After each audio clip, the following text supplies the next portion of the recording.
the Church Committee was the United States Senate Select Committee to study governmental operations with respect to intelligence activities, a U.S. Senate committee chaired by Senator Frank Church in 1975. A precursor to the U.S. Senate Select Committee on Intelligence, the committee investigated intelligence gathering for illegality by the Central Intelligence Agency, National Security Agency and Federal Bureau of Investigation after certain activities had been revealed by the Watergate affair. Background: by the early years of the 1970s, a series of troubling revelations started to appear in the press concerning intelligence activities. First came the revelations of Christopher Paul in January 1970 of the U.S. Army spying on the civilian population, and Sam Ervin's Senate investigations produced more revelations. Then on December 22, 1974, the New York Times published a lengthy article by Seymour Hersh detailing operations engaged in by the CIA over the years that had been dubbed the Family Jewels. Covert action programs involving assassination attempts against foreign leaders and covert attempts to subvert foreign governments were reported for the first time.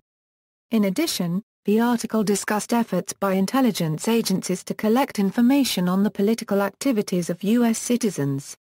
Overview: in 1975 and 1976, the Church Committee published 14 reports on various U.S. intelligence agencies, formation, operations, and the alleged abuses of law and of power that they had committed, with recommendations for reform, some of which were later put in place. Among the matters investigated were attempts to assassinate foreign leaders, including Patrice Lumumba of the Democratic Republic of the Congo, Rafael Trujillo of the Dominican Republic, the Diem brothers of Vietnam, General René Copyright Schneider of Chile, and Director of Central Intelligence Alan Welsh Dulles' plan to use the Sicilian Mafia to kill Fidel Castro of Cuba. Under recommendations and pressure by this committee, President Gerald Ford issued Executive Order 11905 to ban U.S.-sanctioned assassinations of foreign leaders. Together, the Church Committee's reports have been said to constitute the most extensive review of intelligence activities ever made available to the public. Much of the contents were classified, but over 50,000 pages were declassified under the President John F. Kennedy Assassination Records Collection Act of 1992. Committee members: opening mail. The Church Committee learned that beginning in the 1950s, the CIA and Federal Bureau of Investigation intercepted, opened and photographed more than 215,000 pieces of mail by the time the program called Tlinball was shut down in 1973. This program was all done under the mail covers program. A mail cover is when the government records without a warrant or notification all information on the outside of an envelope or package, including the name of the sender and the recipient. The Church report found that the CIA was zealous about keeping the United States Postal Service from learning that mail was being opened by government agents. CIA agents moved mail to a private room to open the mail, or in some cases opened envelopes at night after stuffing them in briefcases or coat pockets to deceive postal officials. The Ford administration and the Church Committee. On May 9, 1975, the Church Committee decided to call acting CIA Director William Colby.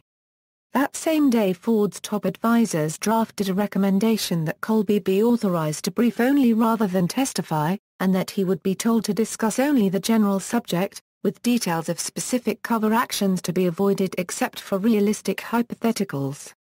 But the Church Committee had full authority to call a hearing and require Colby's testimony. Ford and his top advisors met with Colby to prepare him for the hearing. Colby testified, "These last 2 months have placed American intelligence in danger." The almost hysterical excitement surrounding any news story mentioning CIA or referring even to a perfectly legitimate activity of CIA has raised a question whether secret intelligence operations can be conducted by the United States. The Ford administration, particularly Rumsfeld, was concerned about the effort by members of the Church Committee in the Senate and the Pike Committee in the House to curtail the power of U.S. intelligence agencies.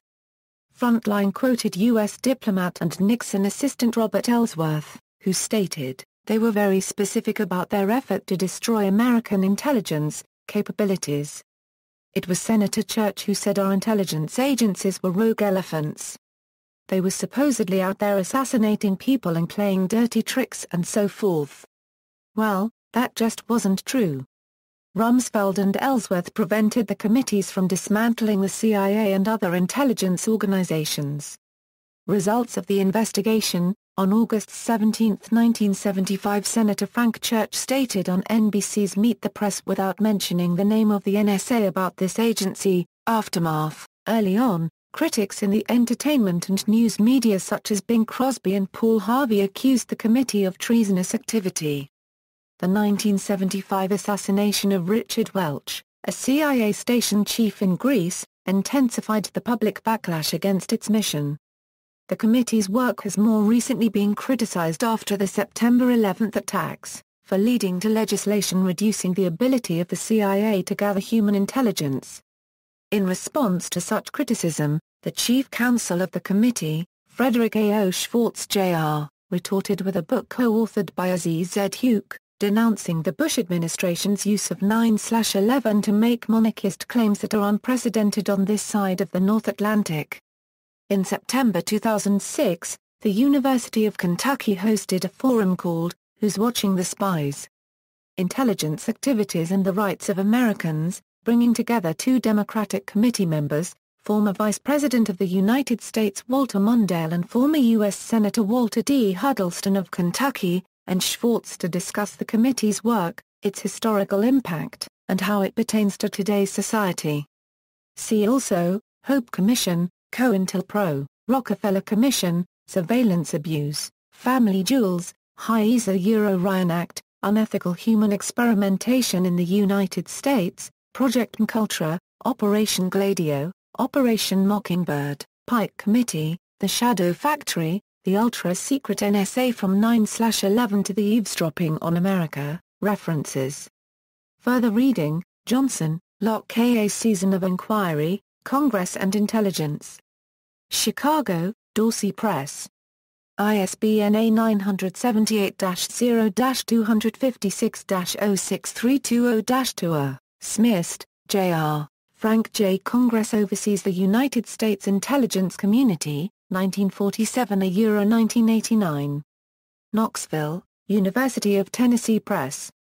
ISBN A978-0-87049-651-6. External links: Church Committee Reports, Church Report, Covert Action in Chile 1963–1973, interviews with William Colby and Richard Helms from CIA.gov, Recollections from the Church Committee's investigation of NSA from CIA.gov, Church Committee Reports, Final Report of the Select Committee to Study Governmental Operations with respect to intelligence activities, United States Senator together with additional, supplemental, and separate views, Church Committee Report on DM Coup, Flashback, A Look Back at the Church Committee Unregistered Trademark S investigation into CIA, FBI misuse of power, the Church Committee, Idaho's reaction to its senators' involvement in the investigation of the intelligence community, PDF scan of Hersh's 1974 article for The New York Times.